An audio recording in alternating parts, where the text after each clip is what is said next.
ठंडी ठंडी बारिश में भीगते हुए जब तानिया को सर्दी लगना शुरू हुई और वो ठंड से कांपने लगी तो मैं आगे बढ़कर उसे अपना कोट पहना दिया और अपनी बाहों वो मेरी बाहों में सिमट कर सुकून महसूस करने लगी। तो मैंने धीरे से उसके कान में वो बात कही जिसे सुनकर वो पूरी तरह से शर्म से लाल पड़ गई थी और फिर मुझे देखकर मुस्कुराते हुए अंदर भाग गई थी। मैं उसकी दिल की हालत जानकर मुस्कुराते हुए उसके पीछे पीछे अंदर चला गया था। मुझे पता था कि वो सीधा कहाँ गई होगी और ये भी जानता था कि उसकी मुस्कान में उसकी रजामंदी छुपी हुई है। वो भी इस बात के लिए राजी है, इसलिए मेरे कदम भी अपने आप उसी की तरफ बढ़ने लगे थे क्योंकि आज की रात मुझे उसके साथ। मेरा नाम युवान मेहरा है। मैं पेशे से एक डॉक्टर हूँ। ये जून की कोई 24 तारीख होगी। रात के 2 बज रहे थे। मैं गहरी नींद से उठा था क्योंकि मेरा फ़ोन लगातार बज रहा था। बहुत मुश्किल से हाथ बढ़ाकर मैंने फ़ोन उठाया और कान से लगाया। दूसरी तरफ से मेरे अस्पताल की रिसेप्शनिस्ट घबराई हुई आवाज़ में मुझे किसी मरीज के बारे में बता रही थी और तुरंत अस्पताल पहुंचने के लिए कह रही थी। अचानक से मेरे भीतर एक बेचैनी सी उठी और मैं झटके से उठकर बैठ गया। हम डॉक्टर ऐसे ही होते हैं। हमें हादसे या मरीज की गंभीर हालत की खबर मिलते ही अपना आराम, नींद, सुकून सब भूलकर बस अपने फर्ज की ओर भाग पड़ते हैं। मैंने भी यही किया था। चेहरे पर पानी डालकर फटाफट कपड़े पहने और सीधा अस्पताल निकल गया। अस्पताल पहुंचने पर मुझे पता चला कि एक लड़की सड़क पर बेहोश मिली है। उसके सिर पर गहरी चोट थी और बदन से जगह जगह जख्म थे। मुझे ही बुलाया गया था क्योंकि ये दिमाग का मामला था और मैं दिमागी डॉक्टर था। मैंने तुरंत ही ऑपरेशन थिएटर में पहुंचा और उसका इलाज शुरू किया। खून बहुत बह रहा था। सिर में नुकीली चीज की चोट थी, लेकिन शुक्र था कि बड़ा नुकसान नहीं हुआ था। मैंने टाँके लगाकर उसके सारे जख्म बंद किए और उस पर पट्टियाँ की। काम पूरा होने के बाद जब मैंने उसकी तरफ देखा तो पल भर के लिए मेरी सांसें थम सी गई थीं। वो लड़की होश खोकर भी एक जादू बिखेर रही थी। उसकी मासूम सूरत, नाजुक होठ और चेहरे पर बिखरे बाल ऐसे थे मानो किसी फरिश्ते को मैंने अपनी आंखों के सामने देख लिया हो। मैं डॉक्टर था, मुझे मशीनों पर नज़र रखनी थी, लेकिन मेरी आंखें बार बार उसी पर टिके जा रही थीं। हर धड़कन मुझे उसी के पास खींच रही थी। सुबह के करीब 5 बज चुके थे। कमरे में हम दोनों के सिवा कोई नहीं था। नर्सों को मैंने बाहर भेज दिया था ताकि कमरे में खामोशी रहे। उसी खामोशी में मेरी बेचैनी और बढ़ गई थी और मैं उसके पास जाकर बैठ गया और अनजाने में मेरा हाथ उसके हाथ में चला गया। उसकी हथेली ठंडी थी लेकिन मेरे सीने में आग भड़क रही थी। मैं उसके झुके हुए माथे के करीब झुक गया और मेरे होठ उसके बालों को हटाते हुए उसके माथे को छू गए थे। उस पल मेरा दिल पागलों की तरह धड़कने लगा। मैं खुद से बुदबुदाया, तुम्हें क्या पता, तुम्हारी एक झलक ने मेरी रातों की नींद छीन ली है। अगर तुम अभी जाग गई तो शायद मेरी ये हरकत देखकर मुझसे नफरत करने लगोगी, मगर कसम है तुम्हें कि तुम्हारे बिना अब जी पाना मेरे लिए नामुमकिन है। मैंने उसकी उंगलियों को दबाया और सरगोशी की। मुझे पता था ये गलत है, मगर तुम्हारे पास रहकर खुद पर काबू पाना अब मुमकिन नहीं था। तुम मेरी मरीज हो, लेकिन मेरा दिल तुम्हारा मरीज बन चुका था। तुम्हें खोने का ख्याल ही मुझे तोड़ देता है। मेरी सांसें उसके गर्दन तक जा पहुंची। मैं एक कदम और आगे बढ़ना चाहता था, मगर अचानक खुद को रोक लिया। मैंने कांपती आवाज में खुद से कहा, युवान, तुम डॉक्टर हो, उसे बचाने आए हो, उसकी मासूमियत छीनने नहीं। उसे जिंदगी देना तुम्हारा फर्ज है। उसकी कमजोरी का फायदा उठाना तुम्हारा हक नहीं। ये जंग मेरे दिल और दिमाग के बीच चल रही थी। मेरा दिल चाहता था कि मैं उसके पास झुककर उसके होठों को छू लूं, लेकिन मेरा दिल मुझे बार बार रोक रहा था। मैं पागलों की तरह उसकी खूबसूरत सूरत को देख रहा था और हर लम्हा यही दुआ कर रहा था कि वो आंखें खोले और मैं एक बार उससे बात कर सकूं, ताकि मैं अपनी तन्हाई और बेकरारी उसके सामने उड़ेल दूं। उससे नज़र हटाकर मैं बस मशीनों को मॉनिटर करने लगा। मेरी पूरी कोशिश थी कि मेरी नज़र दोबारा उसके हसीन चेहरे पर न पड़े, लेकिन दिल का क्या करूं जो बार बार उसी की ओर खींच रहा था। उसकी धड़कनें तेज थीं और फिर कुछ देर बाद उसके वजूद में हल्की सी हरकत हुई तो मेरा दिल उछलकर गले तक आ गया था। मैं तुरंत उसकी तरफ झुकते हुए आवाज़ देने लगा, आप ठीक तो हैं? आप सुन रही हैं ना? आंखें खोलिए। उसका नाम मुझे अब तक मालूम नहीं था, इसलिए मैं बस उसे आप कहकर पुकार रहा था। कुछ पल की बेचैनी के बाद उसने धीरे धीरे अपनी पलकों को खोला। उसकी खूबसूरत बड़ी बड़ी नीली आंखें सीधी मेरी आंखों में उतर गई थीं। उस पल ऐसा लगा मानो मैंने किसी गहरी झील में डूब रहा हूँ और वहां से निकल पाना अब मुमकिन नहीं है। उसकी निगाहों का जादू मेरे होश छीन रहा था। मैं बुरी तरह से उसके हुस्न के असर में कैद हो गया था। मैंने नरमी से उससे पूछा, आप ठीक हैं? कहीं दर्द तो नहीं हो रहा? उसने बड़ी मुश्किल से सिर हिलाया और बहुत धीमी आवाज में कहा, आप कौन हैं? मैं कहाँ हूँ? उसकी मासूमियत भरी आवाज ने मेरे अंदर तूफान मचा दिया था। मैं उसके और करीब झुककर बोला, मैं डॉक्टर युवान हूँ। आपने मुझे पहली बार देखा है, लेकिन यकीन मानिए मैं पिछले कई घंटों से आपकी हर एक सांस की हिफाजत कर रहा हूँ। आप अस्पताल में हैं। आपको सड़क के किनारे बेहोश पाया गया था और कोई आपके बारे में नहीं जानता। मैंने उसका हाथ थामते हुए धीरे से पूछा, क्या मैं आपका नाम जान सकता हूँ? वो कुछ पल तक मुझे खाली खाली नजरों से देखती रही। उसकी आंखें डरी हुई भी थीं और प्यासी भी। फिर उसने अपनी होठों को भींचते हुए कहा, मुझे मेरा नाम नहीं मालूम। उसके ये अल्फाज सुनकर मैं हैरान रह गया। मैंने उससे एक के बाद एक कई सवाल किए, लेकिन वो किसी भी सवाल का जवाब नहीं दे सकी। न उसे अपना नाम मालूम था, न पता, न ही किसी चीज की पहचान कर पा रही थी। वो बस खाली खाली नजरों से यहाँ वहाँ देख रही थी और मैं समझ गया था कि उसके सर पर लगी चोट ने उसकी याददाश्त को बहुत नुकसान पहुंचाया है। पुलिस में तो हम पहले ही रिपोर्ट दर्ज करवा चुके थे, लेकिन इसके बावजूद उसका कोई पता ठिकाना न मालूम हो सका और न ही किसी ने उसकी गुमशुदाई की रिपोर्ट दर्ज करवाई थी। करीबी सभी थानों में सूचना दी जा चुकी थी, लेकिन 2 दिन बीतने के बाद भी उस लड़की के लिए कोई नहीं आया। उसके जख्म ठीक हुए तो अस्पताल वालों ने उसे डिस्चार्ज करने की बात कही, लेकिन समझ नहीं आ रहा था कि डिस्चार्ज होने के बाद वो कहाँ जाएगी। इसलिए मैंने उस लड़की की जिम्मेदारी अपने कंधों पर ले ली। सच तो ये था कि उसे देखकर मैं अपना दिल हार बैठा था और उसके लिए मेरे दिल में एक ऐसे जज्बात पैदा हो गए थे कि अब मैं खुद उससे अलग नहीं होना चाहता था। गुजरे 2 दिनों में मैंने उसका बहुत ख्याल रखा था और जब मैंने उससे अपने घर चलने को कहा तो उसके पास इनकार करने की कोई वजह भी नहीं थी। वो खामोशी से मेरे साथ मेरे घर चली आई थी। मेरे घर पर मेरी बूढ़ी माँ थी, जिसने मेरे कहने पर बहुत आसानी से उस लड़की को हमारे घर में जगह दे दी और फिर उसे बेटी बनाकर उसका नाम तान्या रख दिया। तान्या के हमारे घर में आने पर मैं न सिर्फ बहुत खुश था, बल्कि मेरे दिल की दुनिया ही बदल गई थी। अस्पताल से कहीं ज़्यादा अब मेरा दिल घर पर लगने लगा था। ड्यूटी खत्म होते ही मैं घड़ी की सुइयां गिनता, बस जल्दी से जल्दी घर पहुंचने की बेचैनी रहती और जैसे ही दरवाज़ा खोलकर तान्या का मासूम चेहरा देखता, सारी थकान, सारा बोझ एक पल में मिट जाता। मैं सबसे पहले उसकी खैरियत पूछता और फिर घंटों उसके साथ बैठा रहता। वो सब कुछ भूल चुकी थी, अपना नाम, अपनी पहचान, अपना अतीत, और न जाने क्यों मेरा दिल बार बार यही दुआ करता कि खुदा करे उसकी याद कभी वापस ना आए, क्योंकि अगर वो सब याद आ गया तो वो शायद मुझसे दूर चली जाएगी और मैं तानिया को देखता और सोचता, आखिर ये कौन है, कहाँ से आई है, इसके अपने लोग कहाँ हैं, क्यों अब तक किसी ने इसे तलाश करने की कोशिश नहीं की। लेकिन इन सवालों से ज़्यादा मेरा दिल बस एक ही बात चाहता था कि वो हमेशा मेरे पास रहे।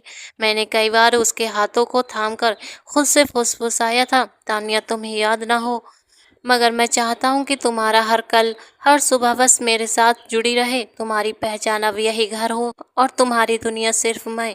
वो मुझे खाली आंखों से देखती तो मैं उसके और करीब झुककर धीरे से कहता, तुम्हें कुछ याद नहीं है तो क्यों ना हम दोनों मिलकर नई यादें बनाएं। तुम चाहो तो अपने अतीत को छोड़ दो, मैं वादा करता हूँ तुम्हें ऐसा भविष्य दूंगा जहां तुम कभी किसी चीज की कमी महसूस नहीं होगी।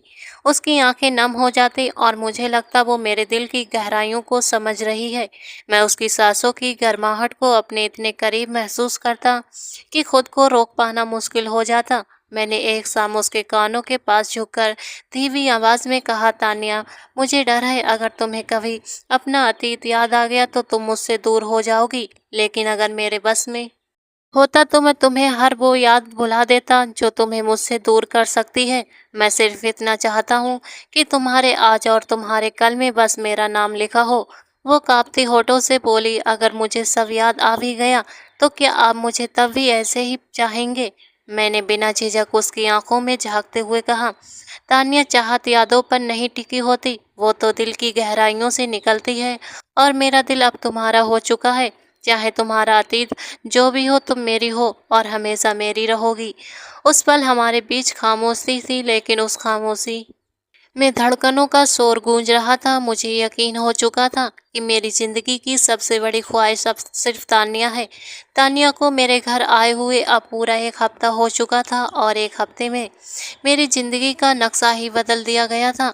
जिस घर की दीवारें कभी खामोश थीं, अब उनमें हर वक्त हंसी और रौनक गूंजने लगी थी। तान्या मेरी माँ के इतनी करीब हो चुकी थी कि दोनों हर पल साथ साथ रहती। मेरी माँ उसे बेटी की तरह चाहने लगी थी और मैं अस्पताल से लौटकर घर आता तो सबसे पहले मेरी नज़र उसी पर टिक जाती। मैं घंटों उसके साथ बैठता, बस तान्या की बातें सुनता। उसकी बातें मासूम भी थीं और दिल को छू लेने वाली भी। भले ही उसे अपना अतीत याद न हो, लेकिन उसका दिमाग तेज था और उसका दिल सच्चा। वो घर की छोटी से छोटी बात को भी झट से समझ लेती थी।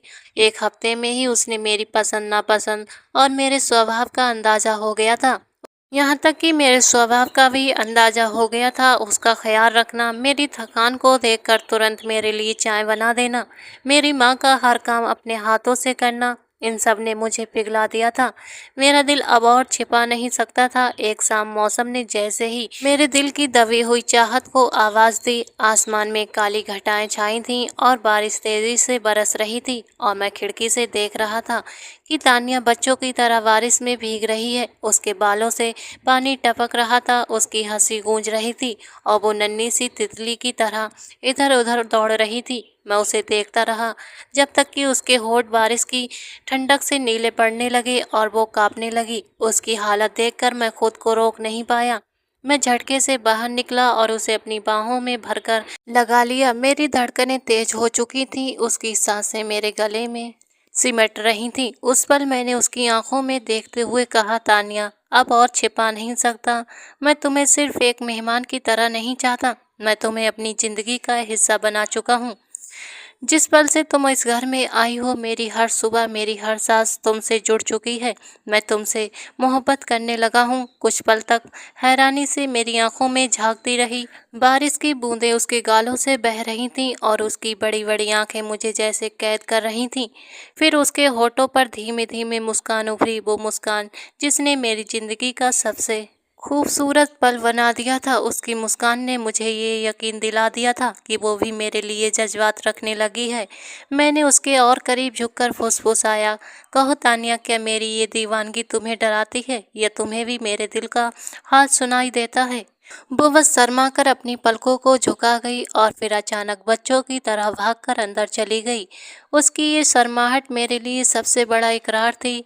मेरे अंदर जैसे एक नई जान आ गई थी। मैं जानता था वो कहाँ जाएगी, इसलिए मैं भी चुपचाप उसके पीछे घर में दाखिल हुआ। जैसा मैंने सोचा था वैसा मेरी माँ के कमरे में ही चली गई थी। मैंने दरवाजे पर खड़ा चोरी चोरी से उसे देख रहा था। उसके चेहरे पर शर्म और खुशी का अजीब सा मिला जुला नक्शा था। जब उसने मेरी नज़रों की तपिश को महसूस किया तो घबराकर कपड़े बदलने का बहाना बनाकर अपने कमरे में चली गई थी। उस रात मैं अपनी बेचैनी और मोहब्बत को दबा न पाया। मैंने माँ से तान्या के बारे में बात छेड़ी। मैंने माँ से कहा, माँ, अगर तान्या मेरी ज़िंदगी का हिस्सा बन जाए तो क्या आप उसे अपनी बहू बना लेंगी? माँ चुप रही, लेकिन उनकी आंखों में मैंने वो सवाल और डर साफ देख लिया था कि कहीं ये रिश्ता तान्या की भूली हुई याद से टूट न जाए। और फिर से मेरे पूछने पर माँ कहने लगी, बेटा युवान, हम उसके बारे में कुछ नहीं जानते। वो कौन है, किस परिवार से है, हमें कुछ भी नहीं मालूम। ऐसे में कैसे किसी लड़की को अपने घर की बहू बना सकते हैं? माँ की बात सुनकर मैं हैरान रह गया। मुझे बिल्कुल भी अंदाज़ा नहीं था कि मेरी माँ को इस रिश्ते पर आपत्ति होगी। मुझे तो लगा था कि वो बहुत खुश होंगी, क्योंकि वो तान्या को दिल से अपनी बेटी मान चुकी थी। लेकिन बहू बनाने के लिए माँ ने भी वही शर्त रखी जो हर माँ रखती है। उन्हें भी तान्या की जात पात, परिवार, हर बात की जानकारी चाहिए थी, जो मेरे पास नहीं थी। जब से तान्या मुझे मिली थी, मैं तब से ही उसके बारे में जानकारी जुटाने की कोशिश कर रहा था, लेकिन बार बार नाकाम हुआ। आज के इस डिजिटल दौर में भी तान्या का कोई अता पता नहीं था, जैसे वो मेरे लिए किसी और ही दुनिया से आई हो। मैंने कई बार खुद से कहा, युवान, अगर तानिया के बारे में दुनिया कुछ नहीं जानती तो क्या हुआ? मैं उसे जानता हूँ, उसकी मुस्कान, उसकी आंखें, उसकी मासूमियत, उसका दिल, यही सब मेरे लिए काफ़ी है। उसके अतीत से मुझे कोई मतलब नहीं, क्योंकि उसका भविष्य सिर्फ और सिर्फ मेरे साथ है। मैंने माँ से साफ कह दिया, अम्मा, मैं तानिया के बिना जी नहीं सकता। अगर आप उसकी जात और ख़ानदान पूछती हैं तो मेरा जवाब सिर्फ एक है, उसका ख़ानदान अब मैं हूँ, उसकी जात अब मेरी मोहब्बत है, और उसे अपनी दुनिया बनाकर ही रहूँगा। मैं तानिया को खोने का सोच भी नहीं सकता। मेरे ये शब्द सुनकर माँ कुछ देर खामोश रही। उनके चेहरे पर चिंता भी थी और मोहब्बत भी। फिर धीरे से बोली, अगर तूने सच में उस पर इतना यकीन है तो मैं तुम्हें रोकूंगी नहीं, लेकिन युवान, याद रखना, मोहब्बत सिर्फ पाने का नहीं, निभाने का भी है।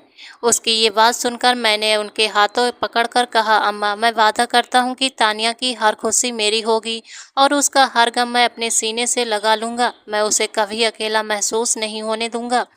उसकी आंखों में आंसू तभी आएंगे जब वो खुशी के होंगे। आखिरकार जब मैंने अपनी जिद और अपने यकीन से माँ को मना लिया तो उन्होंने भी शादी की तैयारियां शुरू कर दी, और तब मुझे ऐसा लगा जैसे मैंने पूरी दुनिया तानिया के नाम हो गई हो। उसकी हर सांस, उसकी हर मुस्कान मुझे यही कहती थी, युवान, मैं तुम्हारी हूँ और हमेशा तुम्हारी रहूंगी। जोरों शोरों से शादी की तैयारियां शुरू हो गई थीं। अम्मा मेरी शादी में अपने सारे अरमान पूरे करना चाहती थीं, इसलिए उन्होंने पूरे महीने भर का वक्त रखा था। फिर मैंने और तानिया ने दोनों ही एक दूसरे की पसंद के कपड़े वगैरह की खरीदारी कर रहे थे। एक दिन मैं उसे लेकर शहर के सबसे बड़े बुटीक में गया था, जहां मुझे उसके लिए शादी का लहंगा चुनना था। लेकिन तभी किसी ने उसे पीछे से आवाज दी, शालिनी। तानिया चौंक कर पलटी। सामने एक लड़की खड़ी थी जिसने उसकी आंखों में आंसू भरकर उसे गले लगा लिया और रोते हुए बोली, शालिनी भाभी, आप कहाँ चली गई थी? हमने आपको कितना ढूंढा, सब आपके लिए बहुत परेशान रहे। तान्या बिल्कुल हैरान खड़ी रही। मैं देख रहा था उसकी सांसें तेज हो रही थीं, जैसे उसका दिल किसी अनजान डर से कांप रहा हो। उस लड़की ने कहना शुरू किया, क्या आपको पता है कि कामरान भाई ने आपकी वजह से अपनी तबीयत बिगाड़ ली है? उन्होंने हर जगह आपको ढूंढा लेकिन आप कहीं नहीं मिले। वो हर रोज आपकी तलाश में पागलों की तरह भटकते रहे। उसके ये शब्द सुनकर मेरे पैरों तले से जमीन खिसक गई। जिस कामरान भाई का वो जिक्र कर रही थी वो तानिया के पति था। तानिया की आंखों में उलझन थी, वो कुछ समझ नहीं पा रही थी। तभी उस लड़की ने जल्दी से किसी को फोन मिलाया और कुछ ही देर में एक लंबा चौड़ा आदमी हमारे सामने आकर खड़ा हुआ। उसने तानिया को देखते ही उसे सीने से लगा लिया। मेरी आंखों के सामने वो नजारा था और मेरा दिल जैसे टूट कर बिखर गया था। उसने कागज और तस्वीरें दिखाई, सबूत जो साबित करते थे कि तानिया दरअसल शालिनी है और वो उसी आदमी की बीवी है। तानिया फटी फटी आंखों से उसे देख रही थी, जैसे उसे पहचानने की कोशिश कर रही हो। और मैं वहीं खड़ा था, टूटता हुआ, बिखरता हुआ। मेरी आंखें तानिया से मिली। मैंने थरथराती आवाज में कहा, तानिया या शालिनी, नाम चाहे जो भी हो, लेकिन मेरा दिल सिर्फ तुम्हें तानिया मानता है। मैंने तुझ में बिना अतीत जाने अपनाया है। तेरी मुस्कान ही मेरी दुनिया थी। आज ये सबूत मेरे हक को छीन सकते हैं, लेकिन मुझसे मेरी मोहब्बत का हक नहीं छीन सकते। मेरी आंखों में आंसू थे और गला भर आया था। मैंने उसका हाथ थामकर धीरे से कहा, अगर तुम्हारे अतीत में सचमुच कोई है तो मैं तुम्हें रोकूंगा नहीं, पर याद रखना तानिया, कोई भी तुम्हारी रूह से उतना प्यार नहीं कर सकता जितना मैंने चाहा है तुम्हें। मेरा दिल हमेशा तुम्हारा रहेगा, चाहे किसी का भी नाम क्यों न बन जाओ। मेरी आवाज कांप रही थी और उसकी आंखों में बेचैनी। शायद उसे ये कुछ याद नहीं आया था, लेकिन सबूतों के बोझ ने मेरा हर अरमान तोड़ दिया था। आखिरकार वो शख्स और उसके परिवार वाले तानिया को अपने साथ ले गए और मैं वहीं खड़ा रह गया, खाली हाथ, लेकिन दिल अब भी वही मोहब्बत थी जो तानिया के नाम पर धड़क रहा था। तानिया के चले जाने के बाद मेरी हालत बहुत बिगड़ गई थी। मेरा सिर्फ दिल नहीं टूटा था, बल्कि मेरी सारी उम्मीदें भी खत्म हो गई थी। मैं हर वक्त तानिया को याद करता रहता।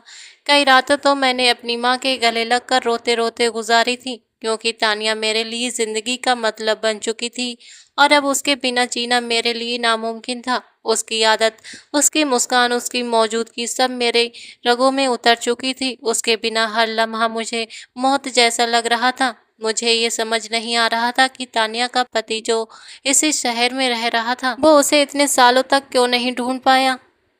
अगर उसने सचमुच पुलिस में रिपोर्ट दर्ज करवाई थी तो हमें इसकी खबर क्यों नहीं मिली?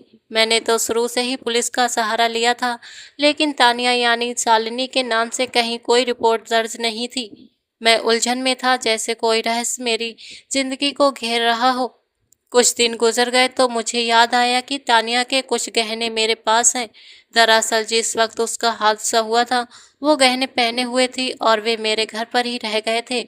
इसलिए मैं उसके घर पहुंचा। घर नहीं बल्कि एक शानदार महल था। मैंने दरवाजे पर जाकर चौकीदार से कहा, मुझे शालिनी से मिलना है। पहले तो उसने साफ इनकार कर दिया, लेकिन मेरी बार बार की जिद के बाद उसने अंदर संपर्क किया और मुझे ड्राइंग रूम में बैठा दिया गया। थोड़ी देर बाद तानिया का पति विजय मल्होत्रा मेरे सामने आकर बैठ गया। उसके चेहरे पर गुस्से की लकीरें साफ दिख रही थीं। उसने सख्त लहजे में पूछा, यहाँ क्यों आए हो? मैंने उसके सामने वो डिब्बा रख दिया जिसमें तानिया के गहने थे और धीरे से कहा, मैं सिर्फ ये लौटाने आया हूँ और ये जानने की तानिया कैसी है। लेकिन विजय का गुस्सा अचानक भड़क उठा था। उसने मेरी आंखों में देखते हुए कहा, तुम कितने घटिया इंसान हो। पहले मेरी पत्नी को अपने घर में छुपा कर रखा और अब न जाने क्या क्या हरकतें की, और अब यहाँ तक चले आए हो। तुम मुझसे शादी करने वाले थे, इससे ज्यादा गिरी हुई सोच और क्या हो सकती है? उसकी बातें सुनकर मेरा दिल कांप उठा था, लेकिन मैं शांत आवाज में बोला, तुम गलत समझ रहे हो विजय। मुझे जरा भी पता नहीं था कि तानिया यानी शालिनी शादीशुदा है। मैंने तो बस उसे टूटने से बचाया था, उसे संभालना चाहता था। यही मेरी मोहब्बत थी। मैं उसे पाने से ज्यादा उसे खुश देखना चाहता था। और अगर तुम्हें लगता है कि मैंने कुछ गलत किया है, तो याद रखना, मेरी मोहब्बत ने कभी उसकी हदें लांघी नहीं थी। मैंने सिर्फ उसकी आंखों में मुस्कान देखी थी और उसी मुस्कान को अपनी पूरी दुनिया मान लिया था।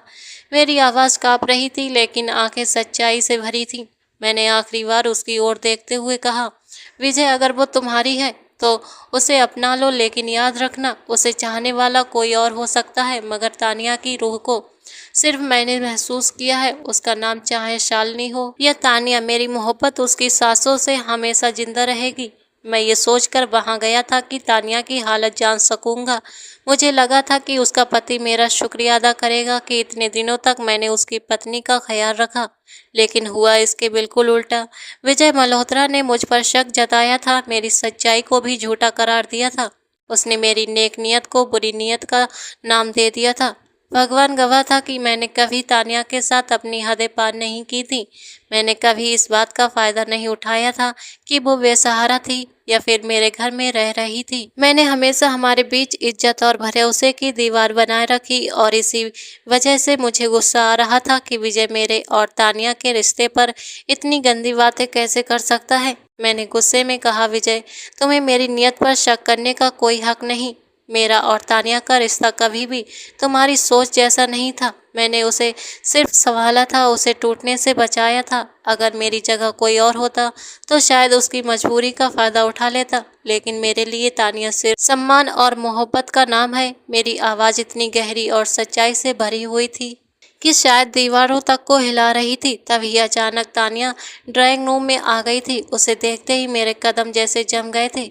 उसके चेहरे पर नीले निशान थे, होठ सूजे हुए थे और एक हाथ पर प्लास्टर बंधा हुआ था। ये नज़ारा देखकर मेरी सांसें थम गई। वो लड़खड़ाते कदमों से मेरे पास आई और सीधा मेरे पैरों में बैठ गई। उसकी आंखों से आंसू लगातार बह रहे थे। कांपती हुई आवाज़ में उसने कहा, युवान, मुझे अपने साथ ले चलो। मैं नहीं जानती ये आदमी कौन है, ये सचमुच मेरा पति है भी या नहीं, लेकिन यहाँ मैं घुट रही हूँ। ये मुझ पर झूठे इल्जाम लगाता है, मुझे बदनाम कहता है, हर रोज़ मारता पीटता है। मैं अब और नहीं सह सकती। उसकी आवाज़ में मेरे सीने को चीर रही थी। मैंने तुरंत उसे उठाकर अपने सीने से लगा लिया और विजय की तरफ घूरते हुए कहा, सुन लो विजय मल्होत्रा, अगर तुम्हें लगता है कि मैं चुप रहूँगा तो तुम गलत हो। तानिया अब सिर्फ तुम्हारी बीवी नहीं है, वो मेरी जिंदगी है। उसने मुझे पुकारा है और मैं कसम खाता हूँ कि अब इसे किसी भी दर्द और किसी भी जुल्म के साए में नहीं रहने दूंगा। आज के बाद इसे आंसू बहाने का कोई हकदार नहीं होगा, क्योंकि अब ये मेरी मोहब्बत की पनाह में है। तानिया मेरे सीने से लगी सिसक रही थी और मैंने उसकी आंखों में देखते हुए धीरे से कहा, मैंने हमेशा तुम्हें अपने दिल में पूजा है तानिया, और आज तुमने मुझे अपनी आवाज़ से पुकारा है। अब चाहे दुनिया हमारे खिलाफ हो, मैं तुम्हें किसी कीमत पर अकेला नहीं छोड़ूंगा। मेरे सामने ही विजय मल्होत्रा ने तानिया को बाजू से पकड़ा और उसे जबरदस्ती अंदर घसीट कर ले गया। कुछ देर बाद वो गुस्से से बाहर आया था और मुझे घूरते हुए बोला, ऐसी बेहया औरत को मैंने मुश्किल से दोबारा अपने घर में जगह दी है। मैं जानता हूँ उसने तुम्हारे साथ क्या खेल खेले होंगे और तुमने भी इसका पूरा फायदा उठाया होगा। आखिर शालिनी जैसी जवान और खूबसूरत औरत को कोई मर्द कैसे छोड़ सकता है। इसलिए बेहतर होगा कि तुम यहाँ से दफा हो जाओ और दोबारा कभी मेरे घर के आसपास मत आना। विजय की बातें सुनकर मैं हैरान रह गया था। तानिया की याददाश्त अब तक वापस नहीं आई थी। वो खुद को अभी भी शालिनी समझ रही थी, वजह इसके कि विजय उसे प्यार और मोहब्बत से उसका अतीत याद दिलाता। वो उस पर हाथ उठाने से नहीं चूक रहा था।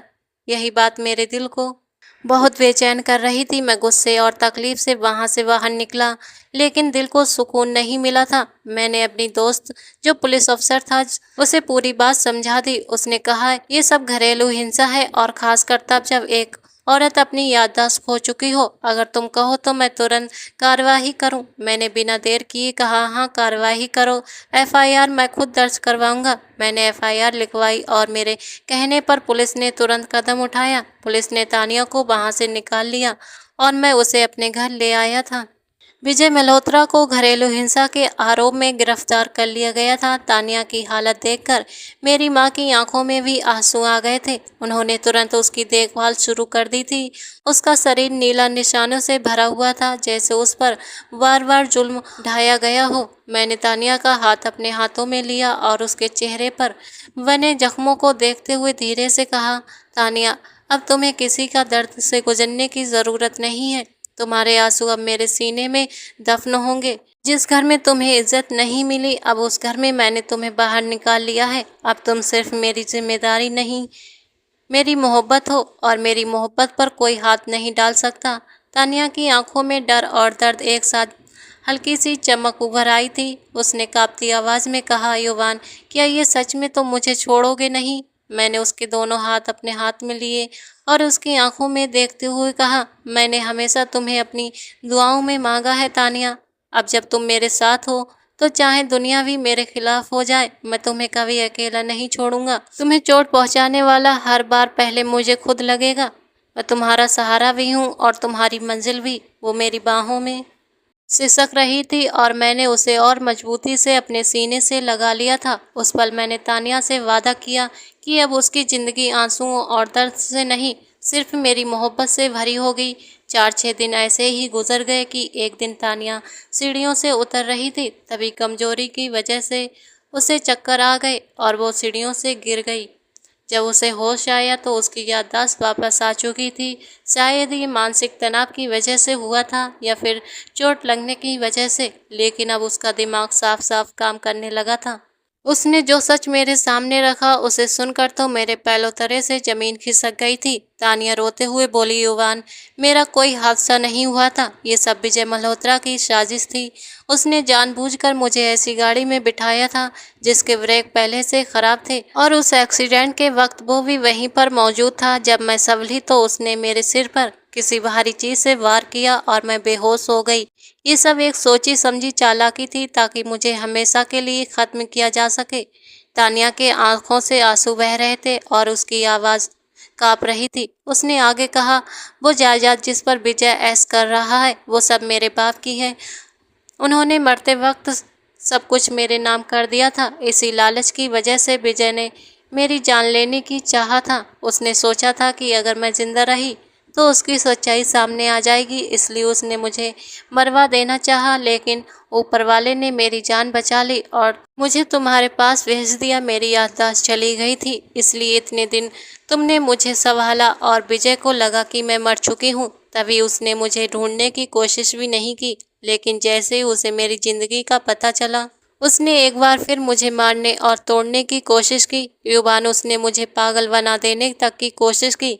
मैंने तानिया का चेहरा अपने दोनों हाथों में थाम लिया और उसकी आंखों में देखते हुए गहरी आवाज़ में कहा, तानिया अब बस, अब कोई भी तुम्हें आंसू नहीं देखेगा। तुम्हारे हर दर्द की कसम खाता हूँ, जब तक मैं जिंदा हूँ कोई भी तुम्हें छू नहीं पाएगा। तुम्हारे साथ जो हुआ उसके लिए तुम्हें और रुलाने वाले हर इंसान को मैं उसके किए की सजा दिलवाऊंगा। विजय ने तुमसे सिर्फ जायदाद के लिए मोहब्बत का खेल खेला था, लेकिन मैंने तुमसे सिर्फ चाहने के लिए मोहब्बत की थी, और ये मोहब्बत अब तुम्हारी सबसे बड़ी ताकत बनेगी। तानिया सिसकते हुए मेरे सीने से लग गई थी और टूटते हुए शब्दों में बोली, युबान, क्या सच में तुम मुझे कभी नहीं छोड़ कर जाओगे? मुझे डर लगता है, फिर से सब खो देने का डर। मैंने उसे और मजबूती से अपनी बाहों में भर लिया और उसके कानों में फुसफुसा कर कहा, तानिया, अब तुम सिर्फ मेरी जिंदगी हो।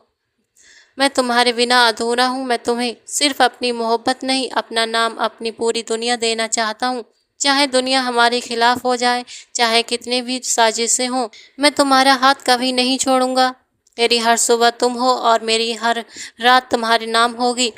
अब तुम्हें डरने की जरूरत नहीं है, क्योंकि तुम हमेशा मेरी बाहों में सुरक्षित रहोगी। तानिया की आंखों में पहली बार सुकून की चमक आई थी। उसने कांपते होठों से कहा, अगर तुम हो तो मुझे अब किसी चीज का डर नहीं है। और उस पल मैंने महसूस किया कि हमारी मोहब्बत किसी की साजिश और नफरत से कहीं ज्यादा मजबूत है। तानिया ने बताया कि वो और विजय मल्होत्रा एक ही कॉलेज में पढ़ते थे। उसने अपनी मर्जी से विजय से शादी की थी। उसे लगा था कि विजय उसके लिए एक अच्छा पति साबित होगा। शादी की शुरुआत में सचमुच विजय उसके साथ बहुत अच्छा था, लेकिन कुछ ही महीनों बाद तानिया पर ये सच खुल गया कि विजय ने सिर्फ उसकी जायदाद के लिए उससे शादी की थी। तानिया की आंखों में आंसू भर आए और वो रोते हुए बोली, युवान, मैंने सोचा था कि मुझे सच्चा साथी मिल गया है, पर वो तो मेरी दुनिया ही लूटने आया था। जब मैंने उससे छुटकारा पाने की कोशिश की तो उसने मुझे ही रास्ते से हटा दिया। मैं बहुत जल्द उससे तलाक लेने वाली थी, लेकिन जैसे ही विजय को इसकी भनक लगी, उसने ये पूरा खेल रच दिया था ताकि मेरी और मेरे पापा की जायदाद उसके हाथ से न चली जाए। उसकी सिसकियों से मेरा दिल चीर गया था। मैंने उसका हाथ मजबूती से थाम लिया और गहरी आवाज में कहा, तानिया, अब उसकी कोई ताकत तुझसे मुझे छीन नहीं सकती। वो सिर्फ तुमसे सब कुछ हड़पना चाहता था, लेकिन मैं तुम्हें अपना सब कुछ देना चाहता हूँ। उसने तुम्हारे साथ धोखा किया, लेकिन मैं तुमसे वादा करता हूँ कि तुम्हारे हर गम को अपना बनाकर तुम्हें मुस्कान दूंगा। तानिया कांपती हुई आवाज में बोली, युवान, अगर तुम्हें भी कभी मेरे अतीत से नफरत हो गई तो। मैंने उसके होठों पर उंगली रख दी और उसकी आंखों में गहराई से देखते हुए कहा, चुप, अब तुम्हारे होठों से डर की कोई बात नहीं सुनना चाहता। तुम्हारे अतीत चाहे जैसा भी हो, मेरा वर्तमान और मेरा भविष्य सिर्फ तुम हो। तुम मेरी मोहब्बत हो, मेरी कमजोरी नहीं, मेरी सबसे बड़ी ताकत हो। तुम्हें पाने के बाद मुझे दुनिया की किसी चीज की चाहत नहीं रही। तानिया रोते रोते मेरे सीने से लग गई थी और मैंने उसे अपने दिल से लगा लिया था। मैंने धीमे से उसके कान में कहा, अब तुम हमेशा मेरे साथ रहोगी, चाहे ये दुनिया हमारे खिलाफ क्यों ना खड़ी हो जाए। मैं तुम्हें अपनी जिंदगी से कभी जुदा नहीं होने दूंगा। तुम मेरी आखिरी मोहब्बत हो, तानिया। उसकी आंखों से आंसू गिरते हुए मेरे सीने से समा गए थे और उस पल तानिया ने पहली बार महसूस किया कि उसकी असली आशियाना अब मेरा दिल है। विजय मल्होत्रा ने तानिया के साथ हमेशा ही बुरा सलूक किया था। अब तो वो हर छोटी बड़ी बात पर उसे बेहया और बदचलन कहने लगा था। उस दर्द में डूबी हुई तानिया को मैंने अपने सीने से लगाया और उसके आंसू पोंछते हुए कहा, तानिया, अब डरने की ज़रूरत नहीं है। मैं हूँ तुम्हारे साथ जब तक मेरी सांसें चल रही हैं। कोई तुम्हें चोट नहीं पहुंचा सकता। मैंने ही तानिया को विजय मल्होत्रा से तलाक दिलवाया था और उसी पर जान से मारने की कोशिश का केस दर्ज करवाया था। अदालत ने उसे 14 साल की सजा सुनाई थी, जबकि तानिया हमेशा के लिए मेरी हो गई थी। हमारी शादी के बाद उसकी जिंदगी बदल गई थी। जब वो मेरे घर में मेरे साथ खुली सांस लेकर मुस्कुरा रही थी, उसने मेरे कंधे पर सिर रखकर कहा, युवान, मैंने सोचा भी नहीं था कि कभी मेरी जिंदगी में इतनी सुकून भरी खुशियां लौटेंगी। मैंने उसके माथे पर अपने होठ रखते हुए गहरी आवाज में कहा, तानिया, तुम्हें खुश रखना ही अब मेरी सबसे बड़ी जिम्मेदारी है। तुम सिर्फ मेरी मोहब्बत नहीं, तुम मेरी पूरी दुनिया हो। विजय ने तुम्हें तोड़ने की, मिटाने की हर कोशिश की, लेकिन तुम्हें पाने के लिए मैंने खुद से सच्ची दुआ की थी और देखा, मेरी दुआ कबूल हो गई। तानिया की आंखों में चमक थी और वो मुस्कुराते हुए बोली, युवान, तुमने मुझे जिंदगी का असली मतलब सिखाया है। अब मैं हर सांस सिर्फ तुम्हारे नाम करना चाहती हूँ। मैंने उसके हाथों को अपने हाथ में कैद कर लिया और कहा, और मैं तुम्हें अपनी रूह में कैद कर चुका हूँ। अब न तुम्हें मुझसे कोई जुदा कर पाएगा, न मुझे तुमसे। तुम मेरी मोहब्बत नहीं, मेरी तकदीर हो और मेरी तकदीर सिर्फ तुमसे शुरू होती है और तुम पर ही ख़त्म। आज तानिया मेरे बच्चे की माँ बनने वाली है। उसकी असली नाम शालिनी है, लेकिन मैंने उसे तानिया कहकर ही पुकारा और उसने अपने दिल से ये नाम अपना लिया। अब मैं जब भी उसकी आंखों में देखता हूँ, मुझे सिर्फ एक बात समझ आती है, अगर मोहब्बत सच्ची हो और नीयत साफ हो तो दुनिया की कोई ताकत उसे मिटा नहीं सकती। दोस्तों, आज की ये कहानी आपको कैसी लगी कमेंट करके ज़रूर बताएं। कहानी पसंद आई हो तो एक लाइक और चैनल को सब्सक्राइब करें।